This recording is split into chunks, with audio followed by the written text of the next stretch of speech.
Ngayon ay alas 12:30 na. Pagkatapos mag-inuman, ito na ang natira aso.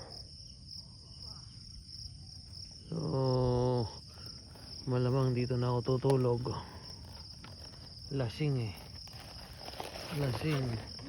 Lasing na butas ang medyas. Ay. Andyan na. Yun o. So yung mga kalat nyo dyan, yung mga pinag-inuman nyo ha. Dito na yung aso. Mahiga ka dito. Sarap. Try mo lang. Oh ha.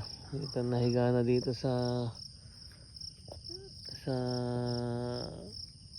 ang tawag dito.